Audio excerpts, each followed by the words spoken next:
제5장 결말 채워진 온기. 집은 건물이 아니라 당신이 있는 곳이다. 소제목 다시 우리 집. 여러분 행복의 온도는 몇 도쯤 될까요? 숨소리조차 얼어붙게 만들던 최 회장의 저택이 영화의 세상이었다면 지금 이곳은 펄펄 끓는 육수처럼 뜨겁습니다. 자욱한 김이 서린 유리창 너머로 좁지만 활기찬 분식집이 보입니다. 간판 이름은 정인 내 식탁. 화려한 네온사인도 발레파킹도 없는 이 허름한 가게가 두 사람의 새로운 전장이자 세상에서 가장 따뜻한 보금자리입니다. 어서 오세요. 떡볶이 2인분 맞으시죠? 튀김은 서비스입니다. 앞치마를 두른 남자가 땀을 뻘뻘 흘리며 서빙을 하고 있네요. 네, 성훈입니다.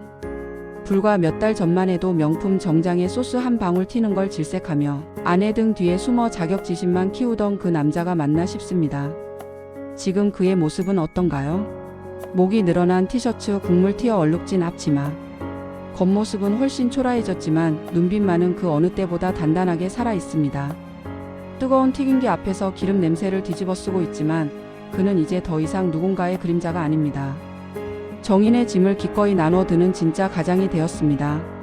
정인이 계산대에서 잠시 숨을 고르며 그런 남편을 바라봅니다. 밀려드는 주문에 다리는 퉁퉁 부어오르지만 그녀의 입가엔 지우려야 지울 수 없는 옅은 미소가 번집니다. 더 이상 누군가의 비위를 맞추며 자존심을 깎아내지 않아도 되는 삶. 내 남자가 흘린 정직한 땀방울로 당당하게 오늘을 사는 삶. 그녀는 이제야 비로소 그토록 원하던 평범한 숨을 쉬는 것 같습니다. 여보, 3번 테이블 순대 나갔어. 저기 어르신께는 어묵 국물 좀 넉넉히 드려야겠다. 내가 할게. 당신은 좀 앉아. 알았어. 당신이나 좀 앉아. 다리 안 아파? 아까부터 계속 서 있었잖아. 아프긴. 나 아직 팔팔해.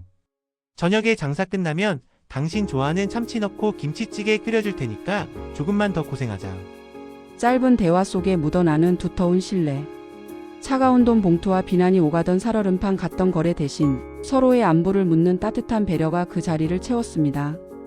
반면 여기 다시 시간이 멈춘 듯 고요한 곳이 있습니다. 최 회장의 저택입니다. 오늘도 넓은 식탁엔 최고급 요리가 차려져 있습니다. 윤기가 흐르는 스테이크와 빈티지 와인. 그리고 맞은편엔 여전히 주인을 잃은 빈 의자가 놓여 있죠. 하지만 최 회장의 표정은 예전과 다릅니다. 고독함에 몸서리치며 와인잔을 돌리던 노인의 얼굴이 아닙니다. 그는 천천히 잔을 기울이며 맞은편 빈자리를 응시합니다. 마치 그곳에 악에 받쳐 소리치던 정인과 밥상을 엎어버린 성훈이 여전히 앉아있는 것처럼 말이죠. 최 회장은 깨달았습니다. 자신의 수천억 재산으로도 굴복시킬 수 없었던 그들의 날선. 사랑이 사실은 이 죽어가는 저택에 유일하게 생기를 불어넣었다는 것을요. 비록 그들은 떠났지만 그들이 남기고 간 치열했던 삶의 냄새는 최 회장의 기억 속에 온기로 남았습니다. 빈 의자는 더 이상 결핍이 아닙니다. 돈으로는 절대 채울 수 없는 뜨거운 사람의 체온을 기억하는 매개체가 되었으니까요. 최 회장이 씁쓸하지만 편안한 미소를 지으며 혼잣말을 삼킵니다. 시끄러운 친구들이었어. 밥맛은 이제야 좀 나는구만. 다시 정인 내 식탁입니다. 밤 10시. 셔터가 반쯤 내려진 가게. 하루의 전쟁을 끝낸 두 사람이 구석진 테이블의 작은 교자상 앞에 마주 앉았습니다. 오늘의 메뉴는 성훈이 약속했던 김치찌개와 식은 김밥 몇 줄. 화려한 랍스터도 스테이크도 없지만 낡은 뚝배기 하나를 가운데 두고 두 사람의 숟가락이 부지런히 오갑니다. 하얀 김이 두 사람 사이를 따뜻하게 메웁니다. 성훈이 찌개 안을 뒤적거리더니 가장 두툼한 고기 한 점을 건져 정인의 밥그릇 위에 무심하게 툭 올려줍니다. 아무 말 없이 건네는 그 투박한 고기 한 점. 그것은 단순한 반찬이 아닙니다. 지난 세월 아내를 외롭게 했던 미안함과 끝까지 나를 포기하지 않아 준 고마움이 꾹꾹 눌러 담겨있는 성훈만의 사랑 고백입니다. 정인은 밥그릇에 놓인 그 투박한 사랑을 물끄러미 바라보다 크게 한술 떠서 입안 가득 넣습니다. 뜨겁고 얼큰한 국물이 목을 타고 넘어가며 가슴속 깊은 곳 응어리까지 전부 녹여내립니다. 맛있다. 진짜. 맛있다, 여보. 맛있으면 됐어. 많이 먹어. 내일은 더 맛있는 거 해줄게. 두 사람은 이제 알고 있습니다. 비록 통장 잔고는 바닥이고 내일 당장 월세를 걱정해야 할지라도 지금 마주보고 앉아 따뜻한 밥 한 끼를 나눌 수 있는 이 순간이 진짜 행복이라는 것을요. 집은 화려한 대리석으로 지어진 건물이 아닙니다.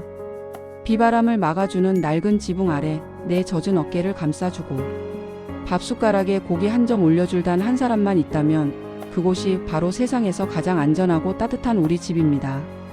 창밖에는 다시 어둠이 내리고 찬 바람이 붑니다. 하지만 셔터 틈새로 새어 나오는 이 작은 분식집의 불빛만큼은 그 어떤 보석보다 따뜻하게 거리를 비추고 있네요. 무너진 자존심 위에 사랑이라는 기둥을 세우고 이해라는 지붕을 덮어 완성한 두 사람의 견고한 성. 이제 그들은 더 이상 춥지 않을 겁니다. 서로가 서로의 난로가 되어줄 테니까요. 돌고 돌아 비로소 제자리를 찾은 부부의 소박하지만 완벽한 저녁 식사. 그 따뜻한 찌개 냄새가 사람 사는 온기가 지금 여러분의 식탁에도 전해지길 바랍니다. 지금까지 차갑게 무너져 내린 뒤에야 비로소 뜨겁게 다시 지어진 사랑의 기록. 빈 의자의 주인 그리고 다시 우리 집의 이야기를 들어주신 여러분 진심으로 고맙습니다.